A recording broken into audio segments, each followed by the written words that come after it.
Tous les cartels de la côte Est connaissaient son nom. Chaque politicien lui devait une faveur. Et chaque homme qui l'avait contrarié avait disparu sans laisser de traces. Mais Ash Donovan gardait toujours une clé rouillée dans le tiroir de son bureau. La clé d'une cabane dans une ville minière abandonnée de Virginie occidentale. C'est là que sa mère l'a abandonné quand il avait 7 ans. Il n'y était pas retourné depuis 30 ans. Non pas parce qu'il avait oublié, mais parce que le souvenir de cette table de cuisine vide et de ce mot d'adieu le brûlait plus que n'importe quelle balle qu'il ait jamais reçue. Maintenant, il est de retour pour acheter la ville entière et la raser.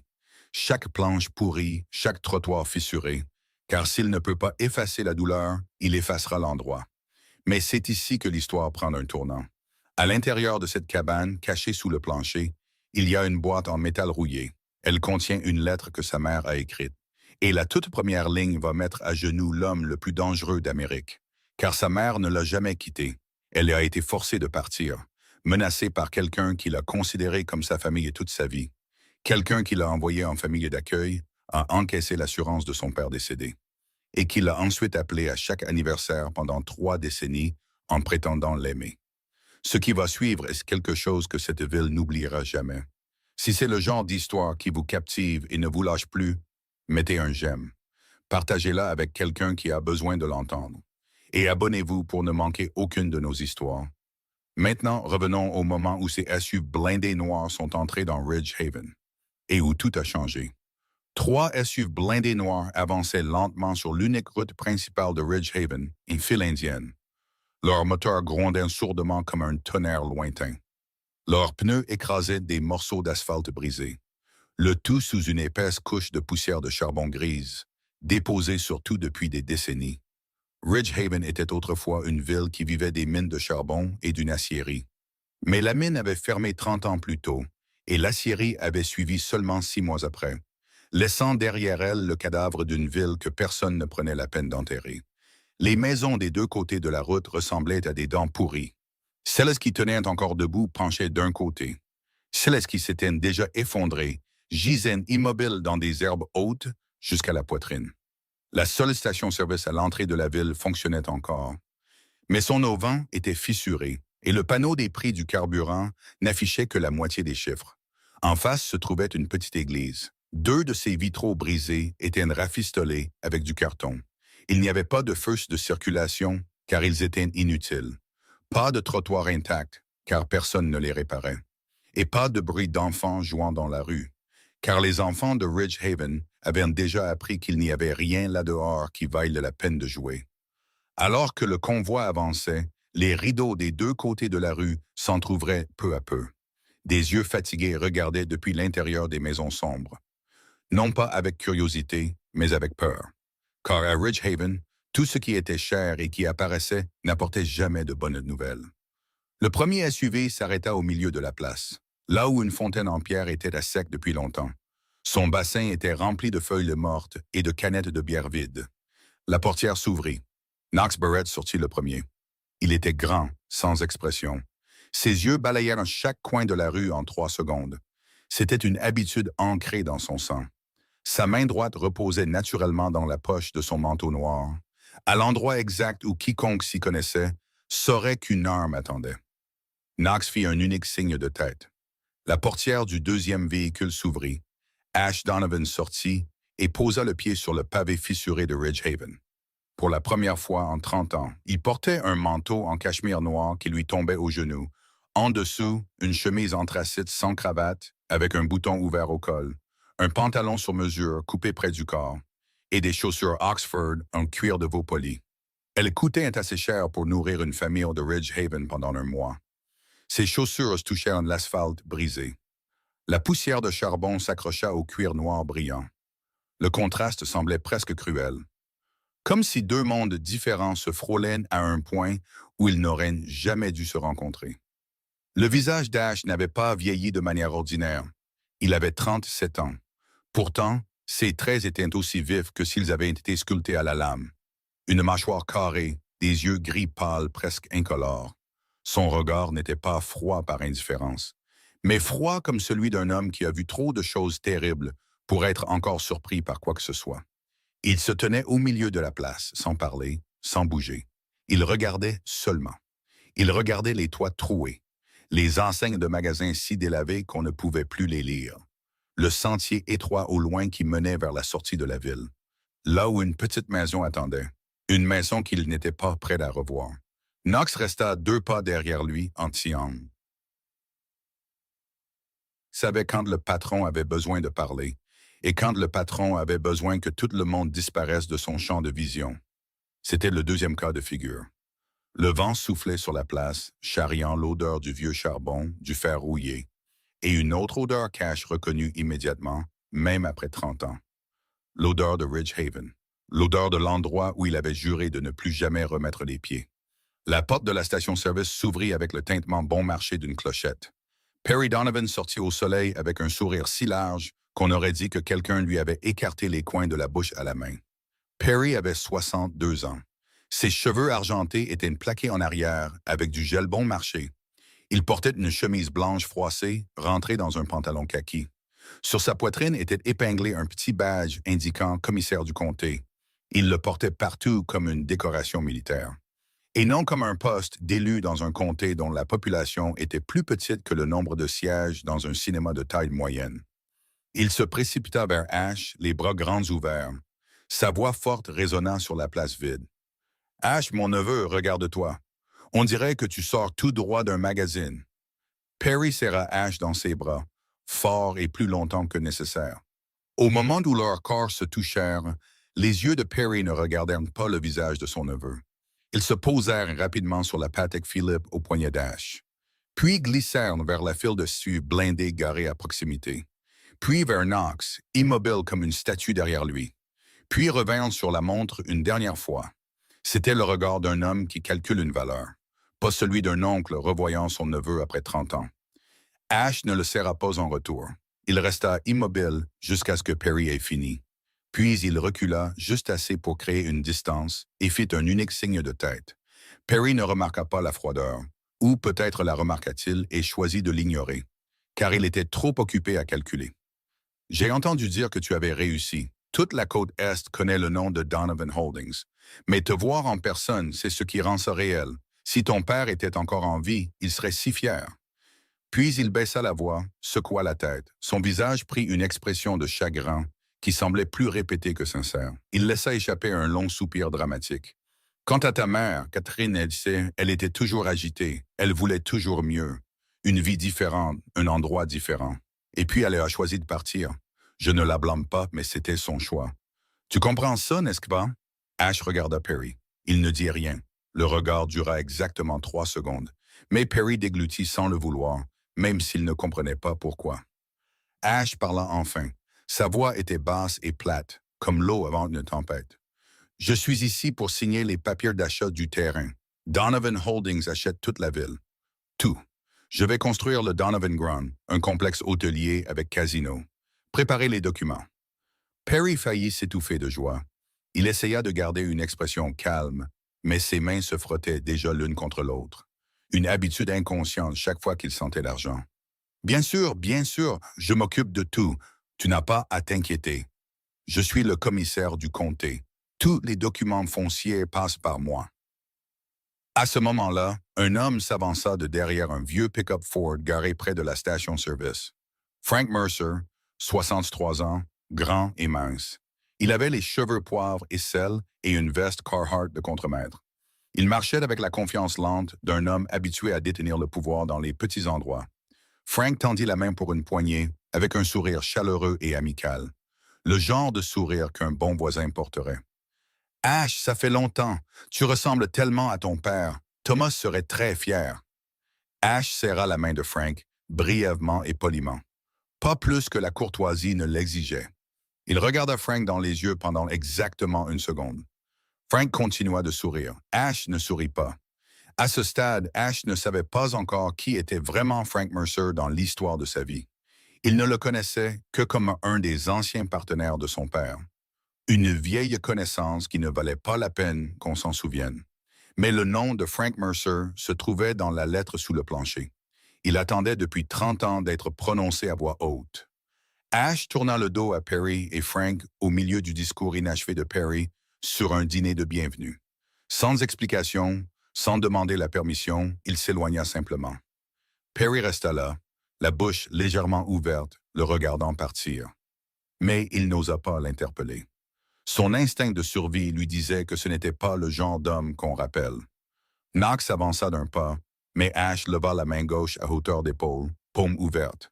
C'était un signal que Knox comprenait depuis 15 ans. « Reste où tu es, j'y vais seul. » Knox s'arrêta. Ses yeux continuaient de surveiller, mais il ne fit pas un pas de plus. Ash traversa la place, passa devant la fontaine à sécher. Il s'engagea sur le sentier à l'ouest de la ville. Un sentier dont ses pieds se souvenaient, même si son esprit avait tenté de l'oublier. Le sentier longeait une voie ferrée abandonnée. Les rails d'acier étaient d'un brun rougeâtre profond, rouillés entre des herbes sauvages plus hautes que ses genoux. Aucun train n'était passé par là, au moins depuis la fermeture de la mine de charbon. Les traverses en bois étaient si pourries que les termites y avaient creusé des galeries. Ash suivit ce chemin, ses chaussures Oxford noires se couvrant de poussière rouge. Et à chaque pas, la ville devenait plus vide, plus silencieuse, comme s'il remontait le temps vers un lieu dont le monde avait oublié l'existence. Il passa devant une petite maison près de la route. Sa peinture bleue délavée était presque effacée. 2 vélos d'enfants étaient appuyés l'un contre l'autre sur le porche. Un bleu et un rouge, avec des rubans en plastique attachés au guidon. Leur couleur était ternie depuis longtemps. Une fenêtre du premier étage était entr'ouverte et un enfant regardait. Un garçon d'environ 7 ans, aux grands yeux et aux cheveux bruns en désordre. Il fixait Ash avec cette curiosité brute que seuls les enfants possèdent. Ash s'arrêta, non pas parce que l'enfant lui barrait le chemin, mais parce que cet enfant, c'était lui. 7 ans, debout derrière une fenêtre, regardant le monde extérieur, sans savoir que ce monde était sur le point de lui enlever la seule personne qu'il avait. Ash se détourna rapidement, continua de marcher sans se retourner. Le sentier fit un dernier virage, passant devant un bouquet de framboisiers sauvages. Puis il déboucha sur une clairière à la lisière de la ville. Et la maison apparut. Plus petite que dans son souvenir, beaucoup plus petite. Ou peut-être s'était-il habitué à vivre dans un penthouse de 300 mètres carrés surplombant les gratte-ciels de Manhattan. Alors tout le reste lui paraissait maintenant être un jouet. La peinture blanche s'était estompée en un gris sale, celui des choses abandonnées trop longtemps. La basse clôture en bois à l'avant s'affaissait sur le côté, comme une rangée de dents sur le point de tomber. Et le toit en tôle avait au moins 3 trous qu'il pouvait compter de là où il se tenait. L'herbe avait envahi les marches de l'entrée. Une branche morte et cassée s'appuyait contre le mur latéral. Personne n'avait vécu ici depuis 30 ans, mais personne n'avait osé la démolir non plus. La propriété portait toujours le nom de Thomas Donovan dans les registres fonciers du comté. Le père d'Ash. Et comme Ash était le seul héritier légal, Perry n'avait pas le droit de la vendre, ni de la détruire, ni d'y toucher sans laisser de traces dans les documents légaux. Alors il l'a laissé pourrir, laissant le temps faire le travail qu'il n'osait pas faire de ses propres mains. Ash se tenait au portail, regardant la maison. Et dans la poche intérieure de son manteau, contre le côté gauche de sa poitrine, la clé rouillée lui semblait plus lourde que n'importe quelle arme qu'il ait jamais portée. Ash sortit la clé rouillée de la poche intérieure de son manteau. Et pour la première fois depuis son arrivée à Ridge Haven, sa main trembla. Pas de peur car Ash Donovan avait oublié comment avoir peur il y a très longtemps. Mais elle tremblait parce que cette main touchait la seule chose au monde que l'argent et le pouvoir ne pouvaient pas rendre moins douloureuse. Il glissa la clé dans la serrure. Du métal rouillé racla contre du métal rouillé. Clic. La porte s'ouvrit avec un lourd gémissement, comme si la maison avait retenu son souffle pendant 30 ans et n'était autorisée à expirer que maintenant. L'odeur le frappa avant la lumière. L'odeur du vieux bois, de la poussière épaisse, du tissu humide. Et sous tout cela, si faible qu'elle semblait presque imaginaire, l'odeur du savon bon marché que Catherine utilisait. Elle lavait le linge à la main dans la bassine en aluminium sur le porche arrière. Ash entra, et le silence le frappa comme un mur. Pas le silence ordinaire d'une maison vide, mais un silence qui semblait dense et lourd, comme si chaque son qui avait jamais vécu dans cet endroit. Les rires, les pleurs, la machine à coudre tournant tard dans la nuit, avaient été piégés dans les murs et essayaient encore de sortir. Le salon était si petit. Ash eut l'étrange sensation que ses épaules pourraient toucher les deux murs à la fois, même si ce n'était pas le cas. C'était seulement parce qu'il s'était habitué à des pièces mesurées en enjambées plutôt qu'embrassées. La petite table à manger en bois bon marché était toujours dans le coin de la cuisine. Un de ses pieds était branlant depuis avant sa naissance. Catherine avait un jour coincé un morceau de carton plié en 4 dessous pour la maintenir en équilibre. Ce morceau de carton était toujours là, pourri et aplati, mais toujours là. En face se trouvait le petit canapé marron. Le tissu était si usé que la mousse jaune en dessous était visible. Ash le regarda et s'arrêta, car c'était là que Catherine s'asseyait chaque soir après qu'il se soit endormi. Elle s'asseyait là, sous la seule ampoule de la maison. La lampe de table à l'abat-jour fissurée et réparée avec du ruban adhésif. Et elle cousait. Elle cousait des robes pour les femmes riches de la ville. Elle cousait des pantalons pour les voisins. Elle cousait tout ce qu'on lui apportait. Ses mains cousaient jusqu'à ce que la peau se fende, jusqu'à ce que le sang coule de ses doigts. Elle enroulait des bandes de tissu autour de ses doigts et continuait de coudre, car s'arrêter signifiait qu'il n'y aurait rien à manger pour Ash le lendemain soir. Il s'avança plus loin, vers le coin est de la pièce, où une partie du plancher s'affaissait légèrement. C'est là que Catherine s'agenouillait chaque matin. 4h30 du matin, avant le lever du soleil, avant qu'Ash ne se réveille. Elle s'agenouillait dans ce coin et priait. Il n'a jamais entendu clairement pourquoi elle priait, mais il se souvenait toujours de ce qui venait d'après, quand elle le secouait doucement pour le réveiller. Son visage était fatigué, mais sa bouche souriait, et elle disait la même phrase chaque jour, sans jamais la changer. « Aujourd'hui va être une bonne journée, mon fils.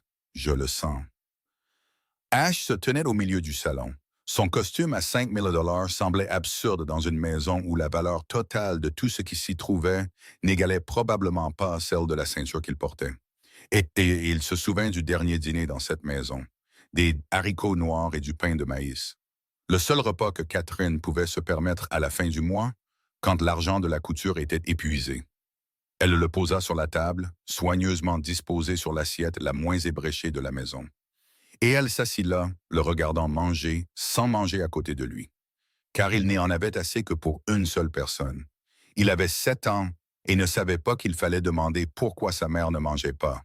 Il en avait 37 maintenant, debout ici, et cette question le brûlait vif de l'intérieur. Ash s'apprêtait à partir quand la lumière du soleil de fin d'après-midi se glissa par un des trous du toit en tôle. Elle tomba en biais sur le sol, dans le coin du salon, juste à côté du mur haie, exactement là où Catherine s'agenouillait pour prier. Et sous ce rayon de lumière, il vit quelque chose qu'il n'aurait jamais remarqué en restant debout. Une lame de plancher était légèrement plus haute que les autres, pas plus d'un demi-centimètre. Son bord était à peine déformé. L'espace entre elle et la lame suivante était plus large qu'il n'aurait dû, comme si cette planche avait été soulevée et remise en place de nombreuses fois, jusqu'à ce que le bois ne s'ajuste plus parfaitement. Ash tomba à genoux. La poussière s'accrocha aux genoux de son pantalon de costume et il s'en moqua. Il sortit sa clé de voiture de sa poche, glissa la pointe dans l'interstice et souleva la planche. Le bois craqua et gémit avant de se libérer, révélant un creux sombre sous le plancher. De la terre humide et tassée, une odeur de moisissure qui montait. Et là, dans la terre, se trouvait une petite boîte en métal grise, de la taille d'une boîte à chaussures. La rouille couvrait sa surface, avec un simple loquet à l'avant. La main d'Ash trembla en la soulevant. Elle était légère. À l'intérieur, il n'y avait pas d'argent, pas d'armes. Rien de ce qu'un chef de la mafia aurait pu imaginer trouver sous le plancher de sa maison d'enfance. Il ouvrit le loquet. À l'intérieur, il n'y avait qu'une enveloppe jaunie. Le papier vieilli par le temps. Et sur le devant, dans l'écriture soignée et penchée qu'Ash reconnut immédiatement, même après 30 ans sans la voir, il y avait son nom. Mon très cher Ash. Il sortit la lettre. 4 pages manuscrites, à l'encre bleue délavée, mais toujours lisible. Chaque ligne était stable et délibérée, comme si Catherine avait écrit très lentement, très soigneusement, sachant que ce serait peut-être la dernière fois qu'elle parlerait à son fils. La première ligne disait « Mon fils bien-aimé, si tu lis ceci, cela signifie que Perry t'a enfin laissé revenir ici. J'ai prié chaque jour pour que tu deviennes l'homme que j'ai toujours su que tu serais. » Ash continua de lire, et chaque ligne qui suivait était un couteau. Catherine écrivait que lorsque son père, Thomas Donovan, est mort dans l'effondrement de la mine, la compagnie d'assurance a versé 200 000 d'assurance vie. La totalité a été placée dans un fonds en fiducie pour Ash qu'il devait recevoir à ses 18 ans. Catherine en était la seule tutrice. Perry était au courant de cet argent. Perry voulait cet argent, et Perry n'était pas venu seul. Frank Mercer, l'ancien partenaire de Thomas, l'homme que Thomas avait un jour appelé un ami, était venu chez Catherine un soir de novembre, après qu'Ash se soit endormi. Frank s'est assis sur le même canapé marron qu'Ash regardait quelques minutes plus tôt. D'une voix calme, comme s'il commentait la météo, Frank a dit à Catherine que si elle ne signait pas les papiers, des papiers pour renoncer à la tutelle d'Ash et la transférer à Perry, et si elle ne disparaissait pas de Ridge Haven pour toujours, alors Ash subirait un accident sur le chemin de l'école. Frank a décrit cet accident en détail, avec la voix claire d'un homme qui l'avait déjà planifié, et non de quelqu'un qui fait une menace en l'air. Catherine a signé le soir même. Perry lui a donné 5 000 en espèces et a appelé ça de l'argent de voyage. Et elle a quitté Ridge Haven avant qu'Ash ne se réveille le lendemain matin. Elle a pris le nom de Catherine Hayes. Elle est allée à Maplewood, dans l'Ohio, et elle a vécu pendant 30 ans comme un fantôme, n'osant pas prendre contact, n'osant pas revenir, n'osant même pas envoyer une lettre. Car Frank Mercer avait été très clair. Si elle réapparaissait dans la vie d'Ash, ne serait-ce qu'une fois, la promesse d'un accident tiendrait toujours. Elle a écrit cette lettre et l'a cachée sous le plancher, car c'était le seul endroit au monde où elle croyait qu'Ash la trouverait s'il revenait un jour. Parce qu'elle connaissait son fils. Elle savait qu'il s'agenouillerait à l'endroit exact où elle s'était autrefois agenouillée pour prier. Et elle avait eu raison. Ash termina la dernière page. Il resta assis, immobile, sur le sol poussiéreux, les 4 feuilles à la main. Le monde qu'il avait passé 30 ans à construire. L'empire, le pouvoir, la cruauté. Tout cela avait été bâti sur les fondations d'un seul mensonge, que sa mère l'avait abandonné. Ash n'a pas pleuré. Ash n'a pas crié. Il a replié la lettre lentement, soigneusement. Chaque pli était exact, de la même manière qu'il avait autrefois plié les condamnations à mort des traîtres de son empire. Il a remis la lettre dans l'enveloppe dans la boîte en métal, et a refermé le couvercle. Puis il se leva et pousseta ses genoux d'un mouvement lent. Et quand il releva le visage, ses yeux n'étaient plus froids. Il brûlait.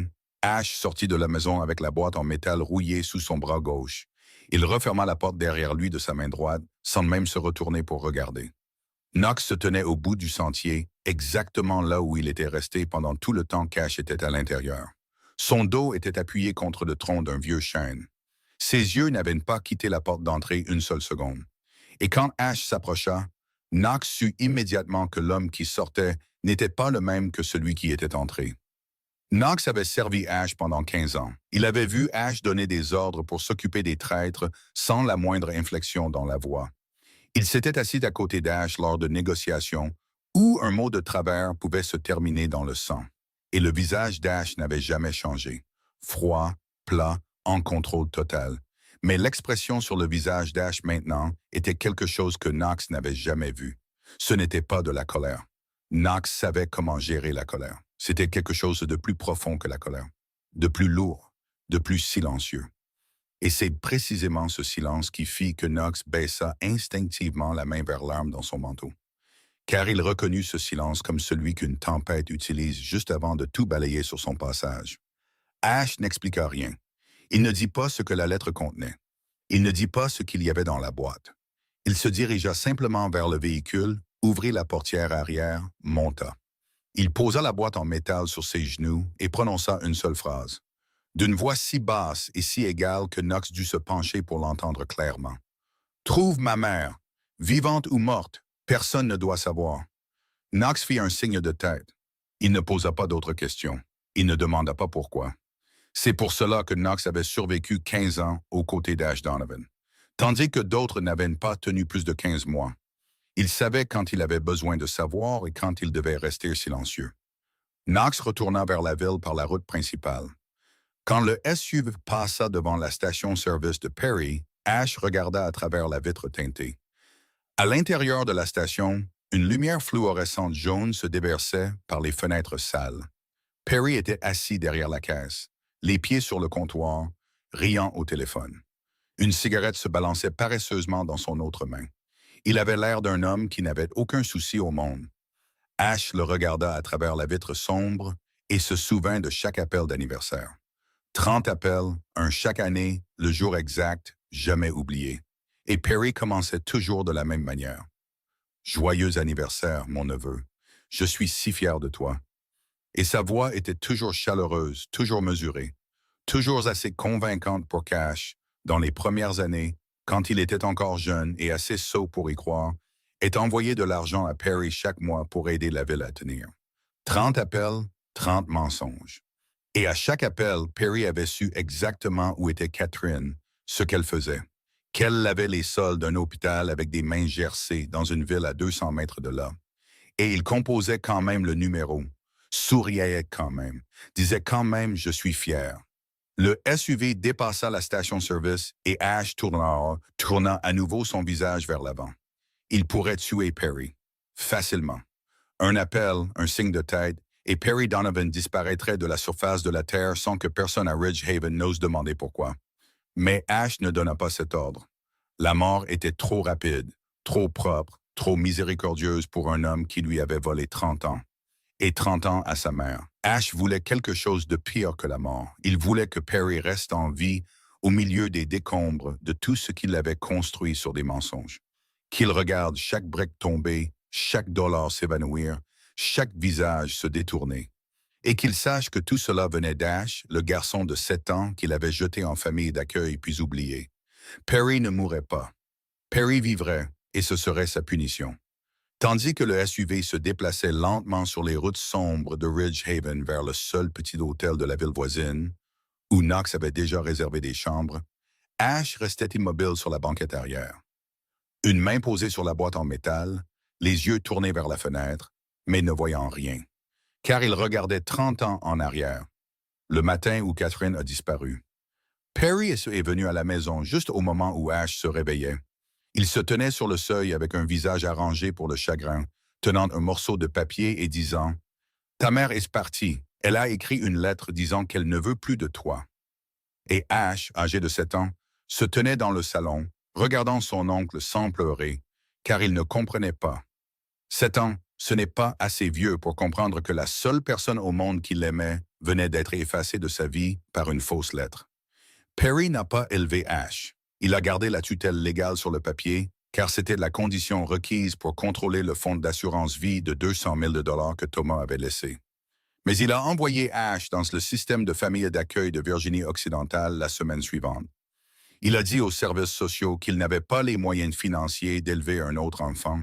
Un autre mensonge dans une chaîne sans fin. Ash est passé par 3 familles d'accueil en 7 ans.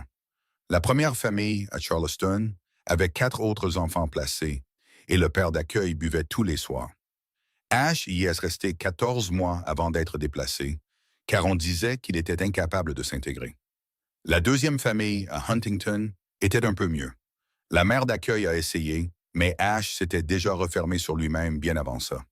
Il ne parlait pas, ne jouait avec personne, s'asseyait seul dans un coin de la pièce, lisant tous les livres qu'il pouvait trouver. Et ce silence les effrayait. Alors, ils l'ont renvoyé au système après 2 ans. La troisième famille, dans la banlieue de Baltimore, était de la pire. Les 2 garçons plus âgés le harcelaient tous les jours et le père d'accueil s'en moquait, car c'était de l'allocation mensuelle de la famille d'accueil qui l'intéressait vraiment. Chaque fois que Perry venait pour des visites obligatoires, environ une fois tous les 6 mois, il disait toujours la même phrase à voix basse, dès que personne d'autre ne pouvait l'entendre. « Ta mère est partie parce que tu étais un fardeau, alors sois reconnaissant que quelqu'un veuille bien de toi. » Et chaque fois qu'Ash entendait ça, il sentait quelque chose en lui mourir, un morceau à la fois, jusqu'à ce qu'il ne reste plus rien à mourir. Et ce qui a grandi à la place était une couche de glace que personne, ni point, ni mot, ne pouvait briser. À 14 ans, Ash est sorti par la fenêtre de sa chambre de la maison d'accueil de Baltimore à 2 heures du matin. Il portait un sac à dos avec 2 changes et 40 $ volés dans le portefeuille du père d'accueil. Et il a disparu dans la nuit. Il a vécu dans des refuges pour sans-abri autour du port intérieur, a dormi sous des ponts quand les refuges étaient pleins. Et après 2 mois, il a trouvé du travail au noir dans un entrepôt du port de Baltimore, transportant des marchandises la nuit. Pas de papier, paiement en espèces uniquement. C'est dans cet entrepôt que Vito Caruso l'a trouvé. Vito avait 63 ans à l'époque, le chef d'un syndicat contrôlant les routes maritimes des ports de Baltimore et de Philadelphie. Le vieil homme est venu à l'entrepôt une nuit pour inspecter une cargaison. Il a vu un garçon maigre de 14 ans assis sur une caisse en bois. Il récitait les numéros de conteneurs et les heures d'entrée et de sortie du port pour chaque expédition des 2 semaines précédentes, sans regarder de registre. Vito n'a pas pris Ash sous son aile à cause de la violence. Il y avait des centaines de garçons dans les rues de Baltimore qui savaient se battre. Mais il n'y avait qu'un seul garçon qui se souvenait de chaque numéro, de chaque visage, de chaque plaque d'immatriculation après les avoir vus une seule fois, et qui faisait tout cela avec une expression vide, comme si le monde extérieur ne pouvait pas atteindre ce qui restait dans lui.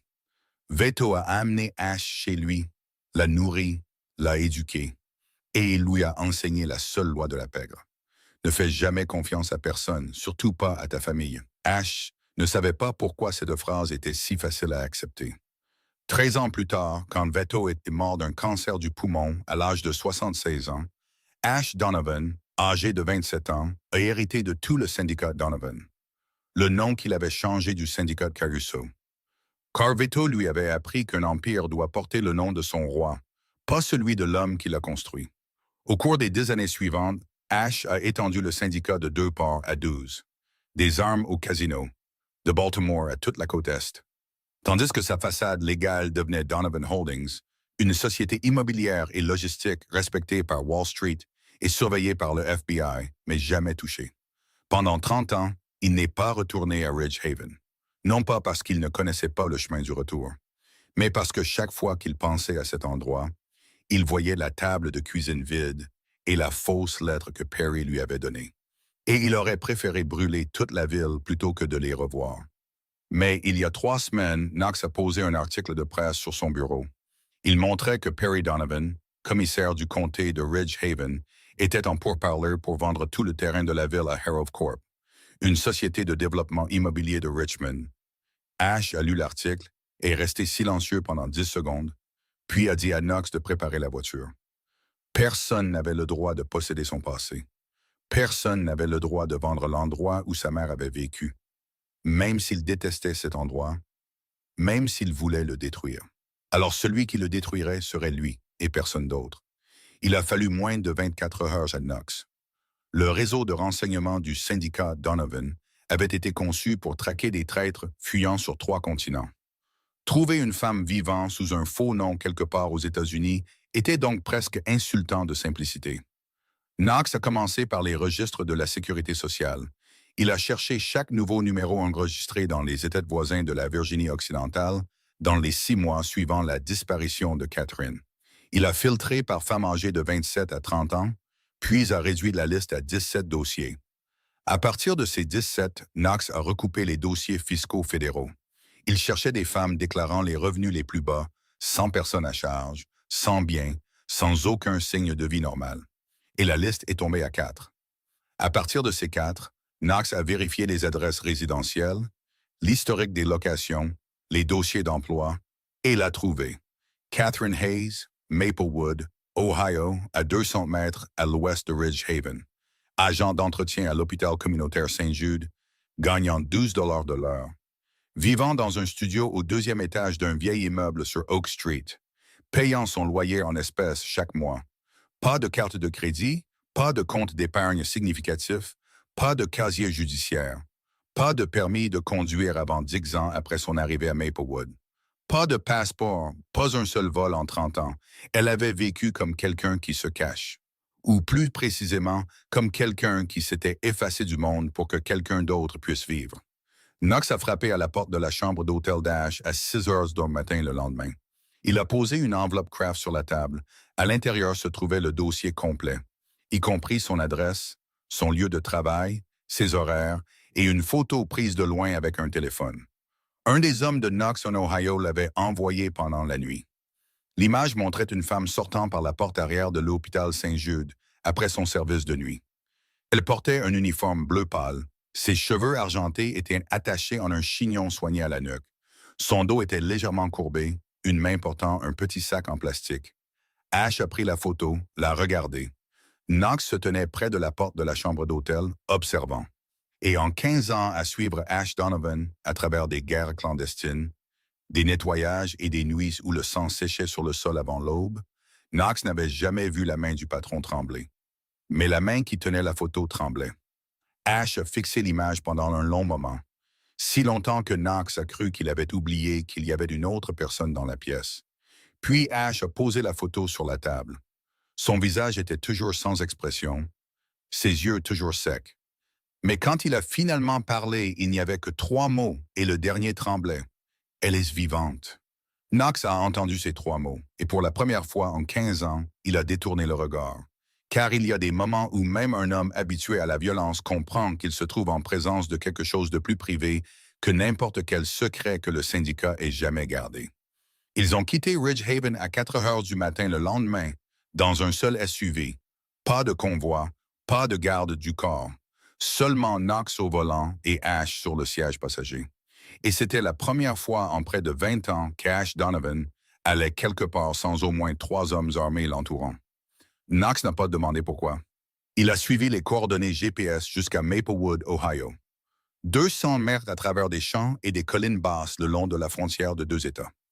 Et pendant les 3 heures de trajet, Ash n'a pas dit un mot.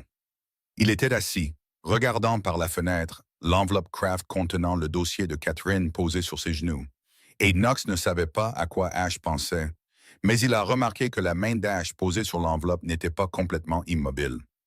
Ils sont arrivés à l'hôpital communautaire Saint-Jude à 7h15 du matin. L'hôpital était un bâtiment de 2 étages en briques rouges délavées, avec un parking à moitié vide. Une enseigne à l'entrée avec 2 lettres au néon grillé. Et tout dans cet endroit donnait la même impression d'une institution essayant de survivre avec un budget de misère. Exactement comme Ridge Haven essayait de survivre sur de la poussière de charbon. Knox s'est garé dans le coin le plus éloigné du parking, d'où il y avait une vue claire à travers la vitre sur le couloir du premier étage. Ash n'est pas sorti tout de suite. Il est resté immobile et a regardé par la fenêtre. Et puis il l'a vu. Catherine lavait le sol du couloir du premier étage. Elle poussait la serpillière d'avant en arrière sur le carrelage blanc, avec les mouvements lents, réguliers et fatigués de quelqu'un qui a fait le même travail des milliers de fois, jusqu'à ce que le corps bouge sans que l'esprit n'ait besoin de donner d'instructions. Elle avait 58 ans, mais la femme qu'Ash voyait à travers la vitre en paraissait 70. Ses cheveux étaient argentés, presque blancs. Pas l'argent qui vient naturellement avec l'âge, mais celui qui appartient à quelqu'un qui a été usé de l'intérieur par le temps. Ils étaient soigneusement rassemblés à la nuque avec un élastique. Son dos était courbé au niveau des épaules. Pas beaucoup, mais assez pour montrer que 30 ans à se pencher pour laver les sols avaient définitivement tiré sa colonne vertébrale vers l'avant. L'uniforme bleu pâle flottait sur sa silhouette mince, déchirée au coude droit et rapiécée avec un morceau de tissu qui ne correspondait pas. Et ses mains, les mains qu'Ash se souvenait comme douces quand elle lui caressait les cheveux chaque soir, étaient maintenant gonflées aux articulations, rouges, légèrement déformées par l'arthrite, causées par des décennies de contact avec l'eau de la serpillière et les produits chimiques. Catherine lavait le sol, et elle n'avait aucune idée que dehors, sur le parking, assis dans un SUV à 100 000 $, son fils la regardait. Ash se pencha en avant jusqu'à ce que son front touche presque la vitre. Puis il se décala vers la gauche, s'appuya contre la portière, agrippa le tableau de bord à 2 mains et baissa la tête. Ses épaules tremblaient. Il n'y avait pas de bruit de pleurs, pas de larmes. Ash Donovan, le chef du syndicat Donovan, l'homme que les cartels de la côte Est craignaient au point de ne pas prononcer son nom, même à huis clos, ne savait plus comment pleurer. Son corps voulait pleurer. Il essayait. Ses épaules tremblaient, sa poitrine était serrée, sa mâchoire crispée. Mais 30 ans d'émotions gelées avaient tué cette capacité depuis longtemps. Et la seule chose qu'il pouvait faire était de ravaler la douleur en lui-même. De la même manière qu'il avait ravalé toutes les autres douleurs de sa vie. En silence express. Knox fixait droit devant lui, les 2 mains sur le volant, sans tourner la tête, sans dire un mot. Car ce n'était pas ses affaires. 5 minutes plus tard, Ash ouvrit la portière et sortit. Il entra directement par l'entrée principale de l'hôpital, passa devant la réception sans regarder. Il tourna à gauche dans le couloir du premier étage et se dirigea vers la femme qui lavait le sol au fond du couloir. Ses pas résonnèrent sur le carrelage. Catherine entendit le bruit et leva la tête par réflexe. Le réflexe de quelqu'un habitué à être corrigé pour ne pas avoir assez bien nettoyé ou pour avoir nettoyé au mauvais endroit. Mais au lieu d'un responsable ou d'un médecin, elle vit un homme en manteau de cachemire noir, debout à 10 pas de là. Et ses yeux fatigués, plus habitués à regarder le sol que les visages des gens, s'écarquillèrent. La serpillière lui glissa des mains et heurta le carrelage avec un claquement sec qui résonna dans le couloir vide. Personne ne parla. 10 secondes. 10 secondes, chaque seconde aussi longue qu'une année. Catherine regarda Ash et elle n'eut besoin de personne pour le présenter. Pas besoin d'un nom. Pas besoin d'une explication. Car une mère reconnaît son enfant, même quand 30 ans ont effacé chaque trait familier et les ont remplacés par le visage d'un étranger. Elle sait toujours, par quelque chose de plus profond que la vue, de plus profond que la mémoire. Ash, dit-elle, sa voix tremblant si fort que son nom semblait pouvoir se briser dans l'air. Mon fils. Ash se tenait là, et tous les murs qu'il avait construits pendant 30 ans, chaque couche de glace, chaque cruauté, chaque expression froide qu'il avait utilisée pour survivre dans la pègre. Tout cela ne signifiait rien ici, dans ce petit couloir d'hôpital qui sentait l'eau de Javel. Debout devant cette femme mince portant un uniforme déchiré au coude, il dit 4 mots et sa voix n'était pas celle d'un chef de la mafia, mais la voix du garçon de 7 ans qui s'était réveillé dans une maison vide 30 ans plus tôt. « Tu ne m'as pas quitté. » Catherine fondit en larmes. Pas des larmes silencieuses, mais le genre de sanglot qui jaillit du plus profond de la poitrine. Le genre de cri qui avait été piégé pendant 30 ans. Et elle leva ses 2 mains gonflées pour couvrir sa bouche, mais ne put l'arrêter. Ash s'avança et la serra dans ses bras. Les mains qui avaient signé des ordres de mort, tenues des armes, se sont refermées autour de la gorge de traître. Elle tenait sa mère si doucement qu'on aurait presque dit qu'il ne la touchait pas, car elle était trop mince, trop fragile, et il avait peur que s'il la serrait plus fort, elle se briserait comme du verre. Catherine pleura contre la poitrine de son manteau en cachemire, et ses larmes imprégnèrent le tissu coûteux sans qu'elle sache ce qu'il valait. Ash ne pleura pas, mais ses genoux cédèrent lentement, comme si le poids de 30 ans venait enfin de s'abattre sur ses épaules, tout d'un coup. Et pour la première fois en 30 ans, le plus puissant chef de la mafia de la côte est des États-Unis s'agenouilla sur le carrelage d'un hôpital qui sentait l'eau de Javel. Il enlaça les genoux de sa mère et ne put dire un autre mot. Ash retourna à Ridgehaven l'après-midi suivant, seul. Il laissa Catherine à Maplewood avec la seule promesse qu'il avait faite avant de quitter l'hôpital. « Tu vas rentrer à la maison, mais pas tout de suite. Fais-moi confiance. » Quand le SUV s'arrêta de nouveau devant la place de Ridgehaven, Perry était déjà debout sur le poste de la station-service, comme un chien qui sent l'odeur de la nourriture. Et avant même qu'Ash ait fermé la portière de la voiture, Perry se précipita avec ce sourire familier. « Je pensais que tu étais déjà parti. J'ai tous les papiers d'achat du terrain prêts. On peut signer quand tu veux. » Ash regarda Perry pendant 3 secondes, puis dit qu'il devait rester quelques jours de plus pour examiner de plus près les parcelles avant que Donovan Holdings n'engage une telle somme d'argent. C'était une phrase conçue avec une précision chirurgicale, pour que Perry entende les mots « une telle somme d'argent » et arrête de poser d'autres questions. Perry hocha la tête avec empressement, encore et encore. Il invita Ash à dîner, l'invita chez lui, lui offrit tout. Ce cash refusa d'un bref hochement de tête, et quand Perry se retourna vers la station-service, Ash le regarda partir avec les yeux d'un homme comptant les derniers jours d'une proie qui ne savait pas qu'elle était déjà marquée. Cette nuit-là, Ash appela Walt Brangen. Walt était l'avocat personnel d'Ash depuis 12 ans, l'homme qui gérait toutes les transactions légales de Donovan Holdings. Un homme capable de rendre n'importe quel flux d'argent propre sur le papier et de découvrir n'importe quelle transaction sale que quelqu'un d'autre essayait d'enterrer. Walt arriva de Philadelphie le lendemain matin avec 2 valises pleines de documents et un ordinateur portable crypté. Il s'assit dans la chambre d'hôtel que Knox avait transformée en centre de commandement temporaire et se mit au travail. Ash ne donna à Walt qu'une seule mission: fouiller tous les dossiers financiers de Perry Donovan et Frank Mercer des 30 dernières années. Chaque compte, chaque virement, chaque contrat. Il fallut 48 heures à Walt. La première chose qu'il trouva fut la trace des 200 000 de l'assurance vie de Thomas Donovan. La compagnie d'assurance avait viré l'argent sur le compte en fiducie au nom d'Ash seulement 2 semaines après la mort de Thomas. Mais exactement 2 mois après la disparition de Catherine, Perry, en tant que nouveau tuteur légal d'Ash, avait signé un ordre.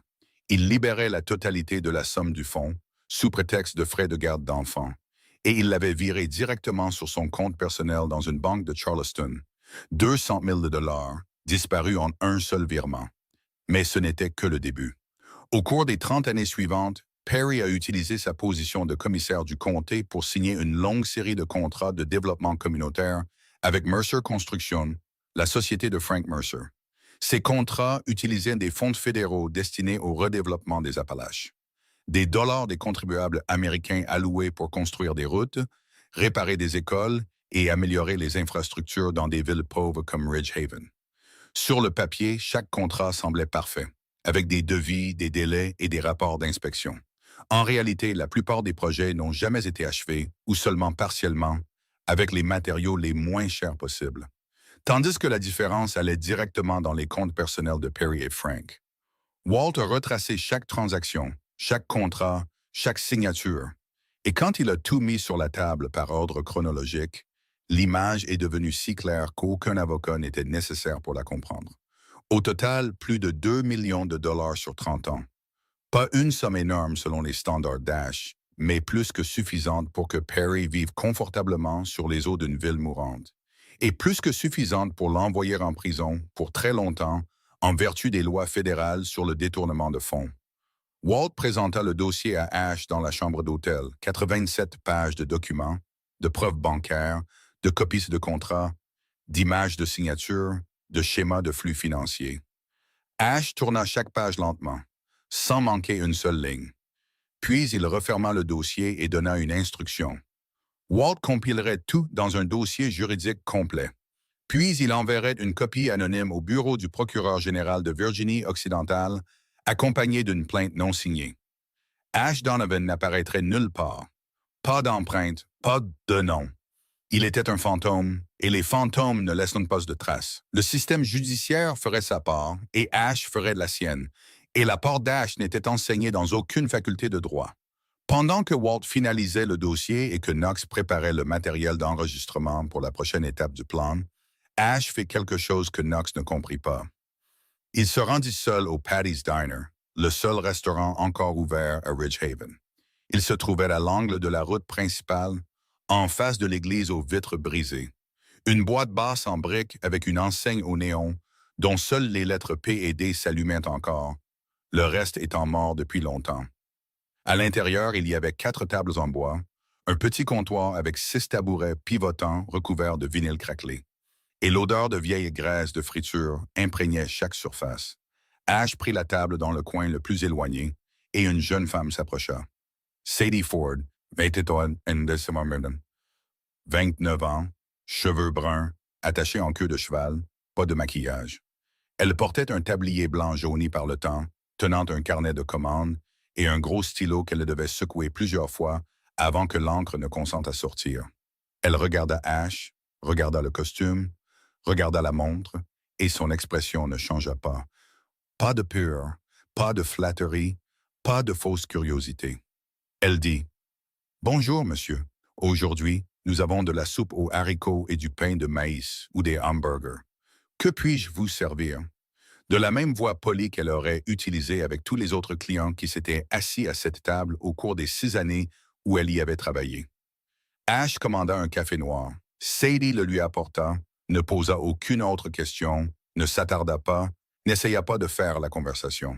Et c'était la première fois depuis très longtemps que quelqu'un traitait Ash comme un être humain ordinaire, au lieu d'un portefeuille ambulant ou d'une menace qu'il fallait apaiser.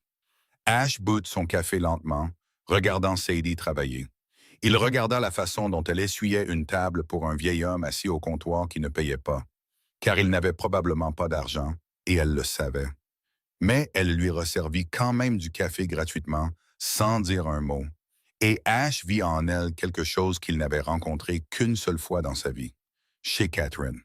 Une gentillesse qui n'avait pas besoin de raison. Quand Sadie retourna en cuisine, Ash posa une mallette en cuir noir sur la chaise en face de lui, se leva et sortit.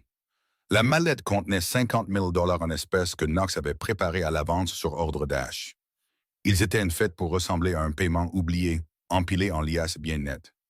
Ash se tenait dans l'obscurité de la ruelle en face du restaurant, le dos contre le mur de briques, et regardait par la fenêtre. Sadie revint, vit qu'Ash était parti, vit la mallette sur la chaise. Elle regarda autour d'elle.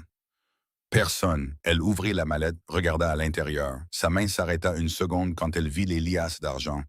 Une seule seconde. Puis elle referma la mallette, la glissa sous son bras et sortit en courant par la porte d'entrée. Elle se tint sur le trottoir, regardant des deux côtés de la rue, vit Ash marcher au loin et cria fort. « Monsieur, vous avez oublié ça! » Elle accourut, essoufflée, et rendit la mallette à Ash à deux mains. « Faites plus attention. Ridgehaven n'est pas un endroit sûr pour laisser des choses derrière soi. » Puis elle se retourna et rentra à l'intérieur, sans attendre de remerciements, sans attendre de pourboire, sans demander ce qu'il y avait dans la mallette, comme si rendre 50 000 $ était la chose la plus ordinaire du monde. Ash resta sur le trottoir, tenant la mallette, regardant la jeune femme retourner dans le restaurant sous l'enseigne au néon, dont seules deux lettres brillaient encore. Et pour la première fois depuis la lecture de la lettre de Catherine, quelque chose sur son visage changea. Ce n'était pas un sourire. Ash Donovan ne souriait pas. Mais le pli entre ses sourcils, ces plis qui y étaient gravés depuis des décennies, s'adoucit un peu, car il venait de voir quelque chose qu'il pensait éteint dans ce monde. L'intégrité qui n'a pas besoin de public. Le lendemain matin, Ash appela Perry à l'hôtel. Il l'informa que Donovan Holdings tiendrait une cérémonie publique de signature d'achat de terrain sur la place de la ville le surlendemain. Il invitait tous les habitants de Ridgehaven à venir y assister. Parce que c'est un moment historique pour la ville, et tout le monde mérite de voir son avenir. Les yeux de Perry s'illuminèrent dès qu'il entendit cela.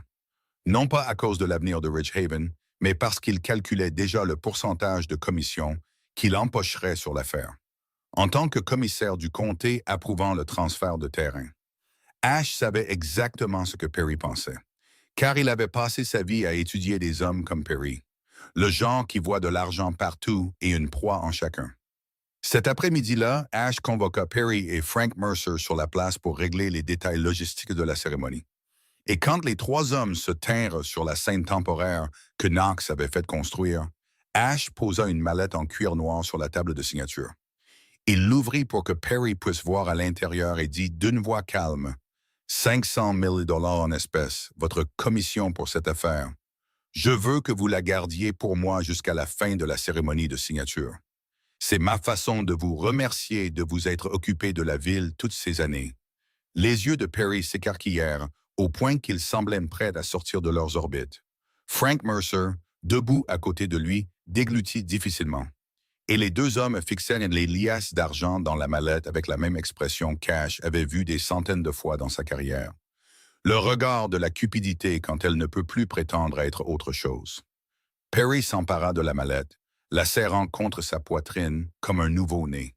Il promit qu'il la garderait en sécurité. Ash hocha la tête, se retourna et s'éloigna. Et en passant devant Knox qui se tenait à côté du SUV, il ne le regarda pas. Mais ses lèvres bougèrent juste assez pour que Knox puisse les lire. « Allume tout. » Knox fit un léger signe de tête. À l'intérieur de la maillette, avec les 500 000 $ en faux billets, marqués d'une encre visible uniquement sous lumière ultraviolette, il y avait aussi un minuscule appareil d'enregistrement. Il était caché dans la doublure en cuir.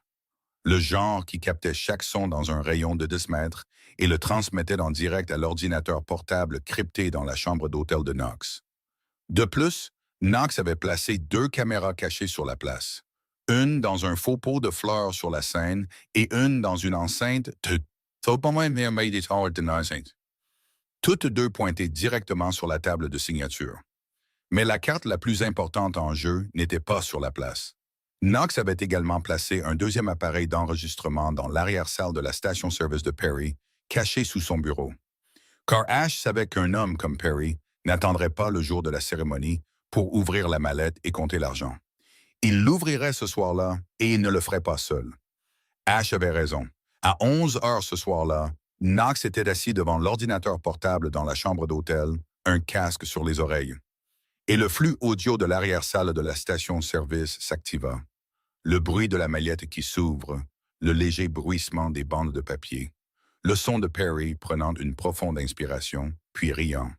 Ce rire bas et triomphant d'un homme tenant un demi-million de dollars qu'il croyait réel. Puis la voix de Perry, claire et nette, chaque mot enregistré en entier. Cet idiot est comme son père. Thomas aussi faisait confiance aux gens. Et regarde où ça l'a mené. Une fois l'accord signé, je revendrai les droits de développement à Harrow Corp. Pour le triple. Et Ash ne le saura jamais. Puis la voix de Frank Mercer, plus lente, détendue. La voix d'un homme si habitué au sale boulot qu'il ne ressentait plus le besoin de le cacher. Comme quand on a piégé Catherine. Facile comme respirer. Elle a pleuré toute la nuit avant de signer les papiers. Mais le lendemain matin, elle était partie. Le travail le plus facile que j'ai jamais eu. Knox retira le casque. Il enregistra le fichier audio sur 3 appareils distincts. Le crypta, le sauvegarda. Puis il alla frapper à la porte de la chambre d'hôtel d'Ash. Ash ouvrit, les yeux toujours éveillés, toujours entièrement habillé, même s'il était près de minuit. Knox ne dit pas grand-chose. Il tendit simplement le casque à Ash et appuya sur Play. Ash écouta. Son visage ne changea pas. Quand l'enregistrement se termina, il retira le casque, le posa sur la table et dit 2 mots à Knox. Demain. Ce matin-là, le ciel au-dessus de Ridgehaven était sombre. Des nuages bas et gris pendaient si près des toits. C'était comme si les cieux eux-mêmes savaient ce qui allait se passer et s'étaient penchés pour mieux regarder. La place était plus bondée qu'elle ne l'avait été de mémoire des plus anciens habitants de la ville. Presque toute la population restante de Ridgehaven était là. Des visages usés, des yeux fatigués, des mains rudes, de vieux vêtements. Ils se tenaient en rang autour de la place, avec cette sorte d'espoir fragile qui appartient aux gens qui ont vécu trop longtemps avec la déception, mais qui n'ont pas encore tout à fait abandonné. La scène temporaire avait été construite en bois et en acier devant la fontaine sèche, avec une table de signature drapée de tissu blanc et 2 microphones. Assez formel pour faire croire à n'importe qui que c'était le jour où Ridgehaven serait ramené à la vie. La première rangée était réservée aux invités d'honneur, et assis en plein centre se trouvait Perry Donovan. Vêtu du costume le moins cher qu'il appelait son meilleur, les cheveux plaqués, le visage rayonnant comme un homme attendant de recevoir un prix. À côté de lui était assis Frank Mercer. Sa veste Carhartt habituelle remplacée par une chemise blanche rentrée dans son pantalon, son sourire amical familier en place. Les 2 hommes se comportaient avec la confiance de ceux qui croyaient avoir déjà gagné. Ash monta sur scène à 10 heures précises. Costume noir, pas de cravate, ses yeux gris parcourant lentement la foule de gauche à droite, comme s'il comptait chaque visage et mémorisait chaque paire d'yeux. Il s'arrêta au micro et ne parla pas tout de suite. Il laissa le silence s'étirer assez longtemps pour que le vent et le son de quelqu'un toussant au fond de la place deviennent les seuls bruits. Et puis il commença. Il y a 30 ans, j'ai quitté cet endroit. Je suis parti parce que je croyais que ma mère m'avait abandonné. Sa voix était basse, égale, dépouillée de toute émotion excessive. Mais chaque mot atterrissait avec la clarté d'une lame sur du verre. J'ai vécu 30 ans avec cette croyance. J'ai construit tout ce que j'ai sur les fondations de cette croyance. Aujourd'hui, je ne suis pas ici pour signer un accord d'achat de terrain. Il fit une pause, regarda droit vers Perry. Aujourd'hui, vous allez entendre la vérité. Perry souriait encore, mais le sourire avait commencé à se raidir au coin de sa bouche, comme si les muscles de son visage voulaient changer d'expression, mais que son esprit ne leur en avait pas encore donné la permission, car il ne comprenait toujours pas ce qui se passait. Ash fit un signe de tête à Knox, qui se tenait à côté du système de sonorisation. Knox appuya sur un bouton et la voix de Perry Donovan résonna sur la place de Ridgehaven à travers les haut-parleurs. Clair, net, sans équivoque. Cet idiot est comme son père. Thomas aussi faisait confiance aux gens.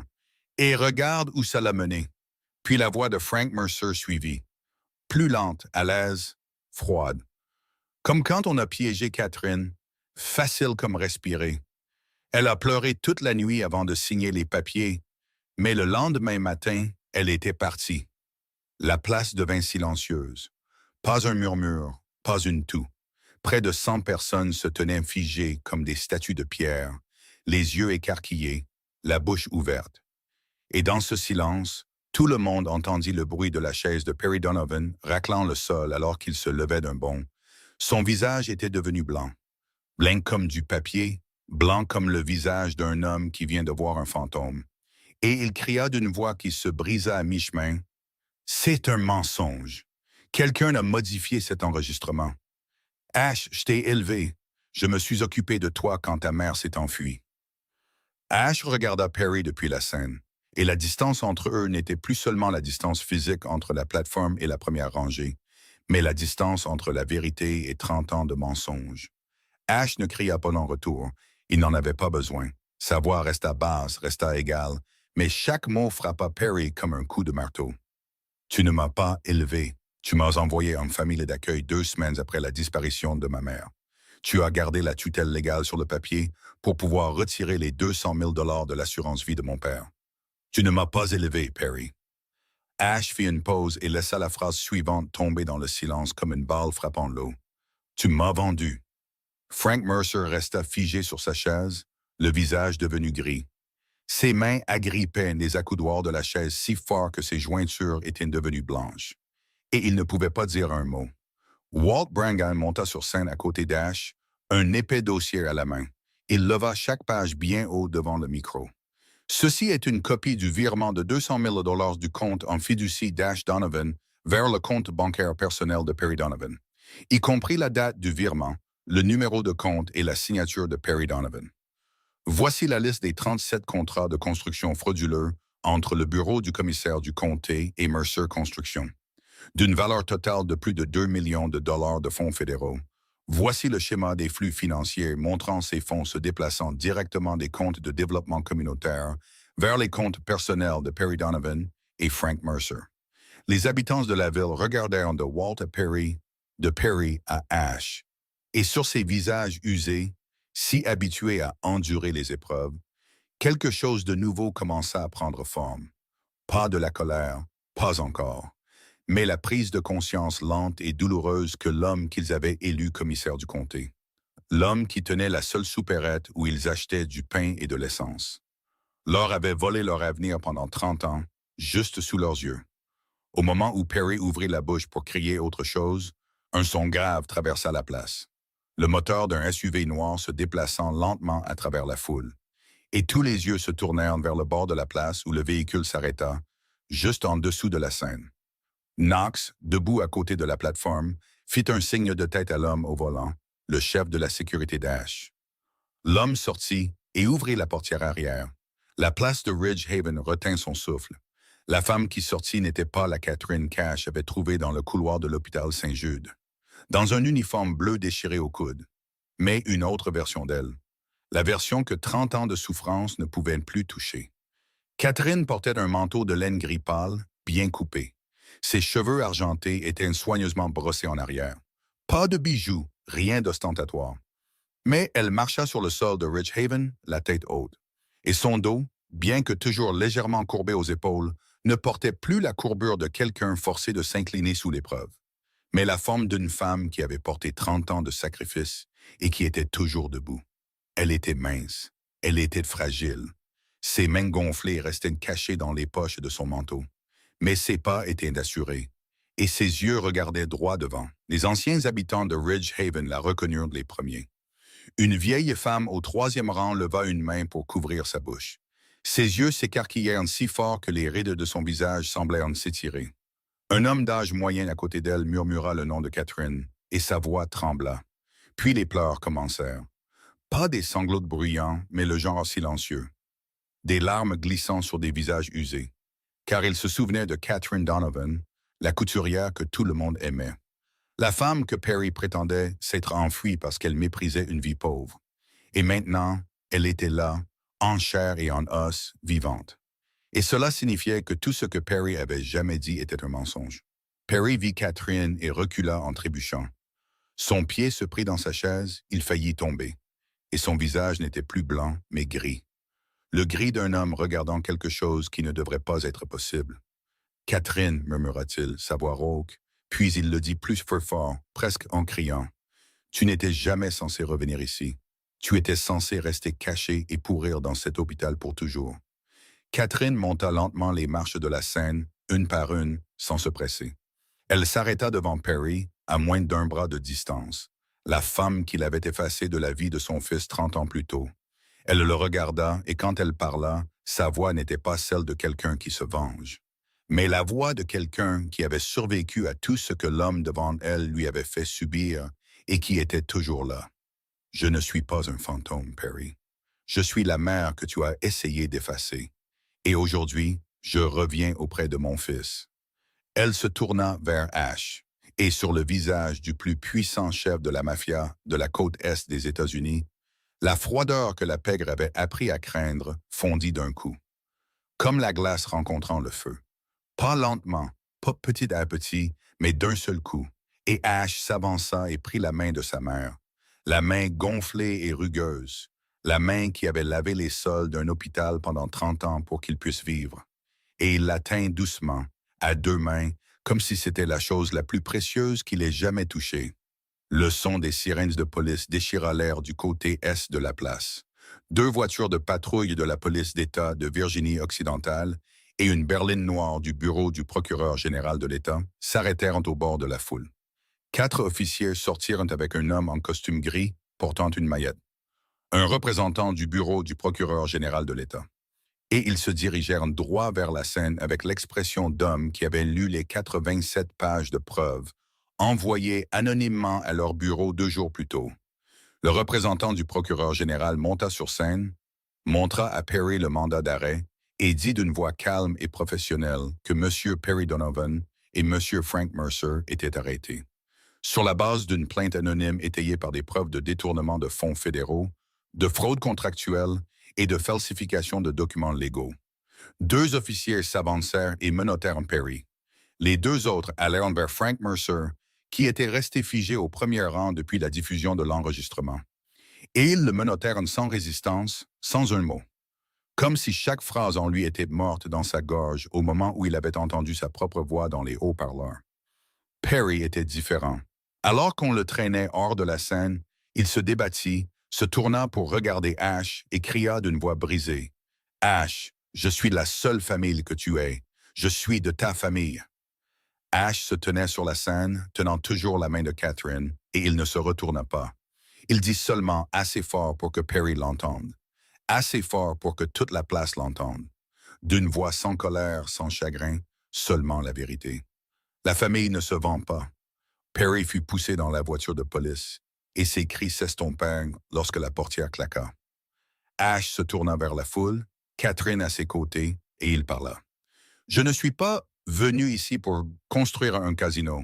Je ne suis pas venu ici pour effacer votre histoire. » De la boîte en métal rouillé, la même qu'il avait rapportée de la vieille maison, il sortit un nouvel ensemble de documents. Les comptes de Perry et Frank ont été gelés. Chaque dollar qu'ils ont volé sera rendu à cette ville. Nous ne construisons pas un casino. Nous construisons l'hôpital communautaire Catherine Donovan et une coopérative de logement. Ridge Haven ne restera pas un monument à la pauvreté.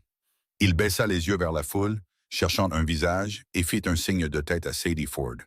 Elle se tenait au bord de la place, portant toujours son tablier du Patty's Diner, car elle était sortie en courant dès qu'elle avait entendu les haut-parleurs. Sadie Ford gérera la coopérative, car à Ridge Haven, il n'y a qu'une seule personne en qui j'ai confiance, celle qui a rendu ce qui ne lui appartenait pas. 3 ans s'étaient écoulés depuis le matin où la vérité avait brisé 30 ans de silence sur la place de Ridge Haven, et la ville minière morte respirait à nouveau. La route principale avait été refaite, lisse, noire et brillante, sans une seule fissure. Et maintenant, des vélos d'enfants y couraient chaque après-midi au lieu de rester inutilisés sur les porches, car il n'y avait jamais eu d'endroit sûr pour rouler. L'ancienne station-service de Perry avait été transformée en centre communautaire de Ridge Haven. Sa nouvelle enseigne était peinte en blanc sur fond bleu. À l'intérieur, il y avait une salle de réunion, une petite bibliothèque et un coin pour que les enfants étudient après l'école. Quelque chose qui n'avait jamais existé auparavant, car personne n'avait jamais pensé que les enfants de Ridge Haven avaient besoin d'un tel endroit. L'hôpital communautaire Catherine Donovan achevait ses derniers détails. Un nouveau bâtiment de 2 étages en briques rouges vives, moderne, entièrement équipé de tout ce dont une petite ville américaine pouvait rêver. Et sur l'enseigne à l'avant, le nom de Catherine Donovan avait été gravé dans le laiton. Pas le faux nom de Catherine Hayes qu'elle avait porté pendant 30 ans, mais son vrai nom, le nom qu'elle méritait de porter. La petite maison au bord de la ville, la maison peinte en grise avec le toit en tôle cassée où tout avait commencé, n'était plus reconnaissable. Ash avait refusé de la démolir. Il a choisi la restauration, planche par planche, brique par brique, mais avec les meilleurs matériaux que l'argent pouvait acheter. Des murs en cèdre chaleureux avaient remplacé le bois pourri. Des fenêtres à double vitrage avaient pris la place des cadres tordus, et le toit était maintenant en tuiles rouges vives. Rouge comme le toit que Catherine décrivait à Ash dans les histoires du soir quand il était petit, quand elle lui disait qu'un jour, ils auraient une maison avec un toit de tuiles rouges et un petit jardin devant. Et Ash, à 7 ans, l'avait cru. Et Ash, à 37 ans, l'avait rendu réel. À l'intérieur, le parquet en chêne poli brillait. Et l'espace où la boîte en métal avait été cachée faisait maintenant partie intégrante des planches. Si lisse que personne ne saurait jamais que juste en dessous de cet endroit, une lettre avait attendu pendant 30 ans. Tôt ce matin-là, la porte moustiquaire s'ouvrit avec un léger grincement, et Catherine sortit sur le porche. Elle portait un simple chemisier en soie crème, ses cheveux argentés soigneusement brossés en arrière. Et dans ses mains, il y avait 2 tasses de thé préparées comme elle, et Ash le buvait quand il était petit. Du thé léger avec un peu de miel, sans sucre, sans lait. Le genre de thé de pauvre qui avait maintenant le goût des choses les plus précieuses au monde. Les mains de Catherine avaient été traitées par un spécialiste, des médicaments anti-inflammatoires, de la kinésithérapie, et bien que les marques de 30 ans de lavage de sol d'hôpital restaient sur sa peau, les articulations de ses doigts n'étaient plus gonflées et rouges. Et quand elle tenait la tasse de thé, ses mains ne tremblaient plus. Ash était assis sur la chaise du porche, prenant la tasse des mains de sa mère. Il regardait l'hôpital qui portait son nom scintiller au soleil du matin, au centre de la ville.